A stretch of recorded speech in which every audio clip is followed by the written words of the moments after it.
Funérailles du pape Benoît XVI, Monseigneur Fabien Raarlamp-Nieyne à Rome. Jeudi, le pape François a officié la messe des funérailles du pape émérite Benoît XVI, place Saint-Pierre à Rome, entouré de 120 cardinaux, de 400 évêques, de 4000 prêtres et de 50 000 fidèles. L'Église a rendu grâce au pape Benoît XVI pour ses 7 années de pontificat et pour le témoignage de sa vie. Madagascar a été représenté par le président de la conférence épiscopale et l'évêque de Mourndave, Monseigneur Fabien Raarlamp-Nieyne. Après les funérailles, le cercueil en bois, dans lequel repose la dépouille du pape émérite, a été transporté dans la basilique Saint-Pierre. Benoît XVI a été inhumé dans les grottes vaticanes, où fut inhumé son prédécesseur Jean-Paul II avant sa canonisation. Le testament spirituel du pape Benoît XVI a été lu à cet instant et dont la teneur est, je cite, « Je demande humblement, priez pour moi, afin que le Seigneur, malgré tous mes péchés et mes insuffisances, me reçoive dans les demeures éternelles. » Monseigneur Thomas Grisa, nouveau nonce apostolique à Madagascar. Monseigneur Thomas Grisa, conseiller de nonciature, est le nouveau nonce apostolique à Madagascar. Il succède à Monseigneur Paolo Rocco Gualtieri, nommé nonce apostolique du Pérou le 6 août 2022. Le nouveau nonce apostolique est dans nos murs depuis le 1er janvier et présentera bientôt ses lettres de créance au président de la République. Entré dans les services diplomatiques du Saint-Siège le 1er juillet 2001, il a travaillé successivement auprès des représentations pontificales de la Fédération de Russie, de l'Inde, de la Belgique, du Mexique, du Brésil, auprès des missions permanentes de l'ONU à New York, au sein de la délégation apostolique à Jérusalem et en Palestine, avant sa nomination à Madagascar. Démission du gouverneur de la Banque centrale. L'avis de l'économiste Falieri Ramakavelu. Les réactions à la démission de l'ancien gouverneur de la Banque centrale et à la nomination de son successeur n'ont pas tardé. L'économiste Falieri Ramakavelu fait partie des premiers à s'exprimer sur le sujet. La démission du gouverneur, c'est jamais quelque chose de très facile à commenter parce que c'est quand même une institution qui a un impact très important sur l'économie. Mais ce qu'on pourrait dire, c'est que premièrement, normalement, le gouverneur devrait travailler jusqu'à la fin de son mandat. Et donc un gouverneur qui arrête à mi-mandat, ça donne un mauvais signe, je pense, quant à l'indépendance de la Banque centrale. Néanmoins, deuxièmement, si c'est vraiment pour des raisons de santé, alors on peut comprendre que le gouverneur actuel veut se concentrer sur son état de santé, et pour cela il faut qu'il soit dans un climat serein, et donc c'est peut-être une bonne chose si c'est le motif principal. Ceci dit, il faut que la personne qui le remplace soit une personne compétente, parce que la politique monétaire, c'est vraiment, je pense, c'est le plus important dans l'économie.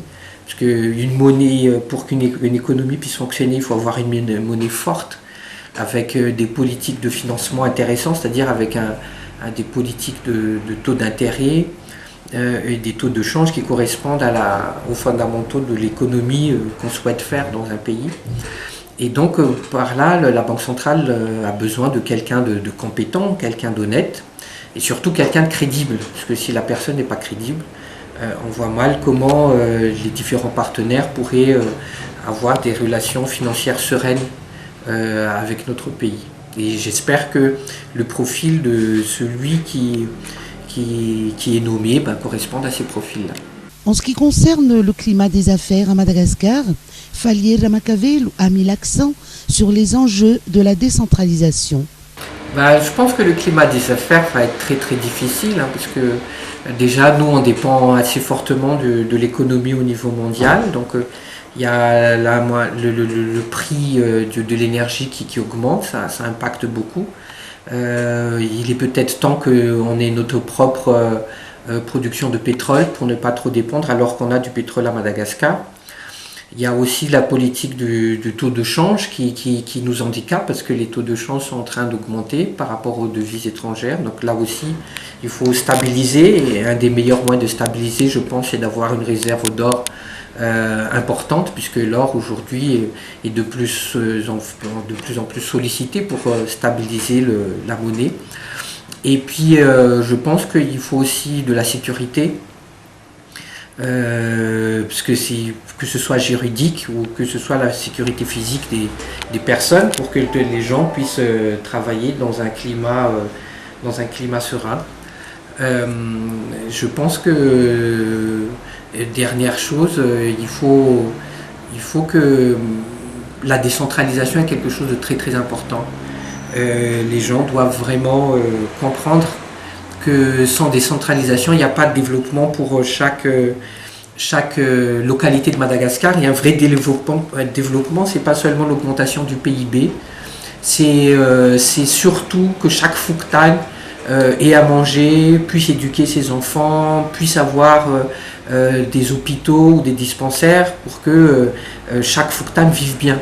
Et pour cela, il faut que les Fouktan aient des recettes qui leur permettent de développer les Fouktan, et pareil pour les districts, parce que il y a des choses qui peuvent être faites au niveau district aussi, et donc là aussi, chaque district, à mon avis, a un rôle à jouer pour le développement de Madagascar. Et voilà, la décentralisation pour moi est fondamentale. Pour en revenir à la Banque centrale, le communiqué du Conseil des ministres précise que le gouverneur sortant a démissionné pour raison de santé. Le conseil d'administration de la Banque centrale a aussitôt proposé qu'il soit remplacé dans la mesure où un poste aussi stratégique ne pouvait être laissé vacant. Examens nationaux 2023, de juin à octobre.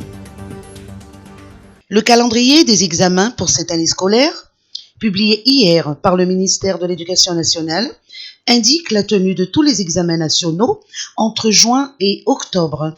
Pour les épreuves du CEPE, elles se tiendront le 20 juin.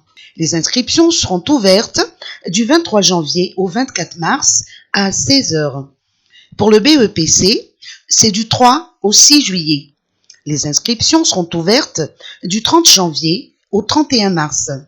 Les épreuves pour le certificat d'aptitude à l'enseignement, CAE, dans les écoles primaires, se tiendront les 5 et 6 septembre. Inscription du 2 mai au 14 juillet. Pour le CAP-EP, il se tiendra les 17 et 18 octobre. Inscription du 2 mai au 4 juillet 2023. Campagne de reboisement 2023. Coup d'envoi le 19 janvier. Le coup d'envoi officiel de la campagne nationale de reboisement 2023 sera donné le 19 janvier prochain à Seranandavtch, Ilaka Est, dans le district de Vatumangi, sur une parcelle de terrain de 100 hectares. Parallèlement, des sessions de reboisement sont prévues dans d'autres régions du pays. Afin de sécuriser les superficies reboisées, le Conseil des ministres de mercredi dernier a décidé d'utiliser des drones. Cette initiative a été lancée depuis quelques années pour tenter de combattre la déforestation massive à Madagascar. En effet, au cours de ces 10 dernières années, la Grande Île a perdu environ 90 000 hectares de forêt par an, avec un taux de déforestation de 1,4%. À l'heure actuelle, il ne reste plus qu'une superficie de 8 716 519 hectares de forêt. L'État ambitionne de reverdir Madagascar à travers des actions intensives de reboisement. La politique générale de l'État de 2019 vise la reforestation de 150 000 hectares par an.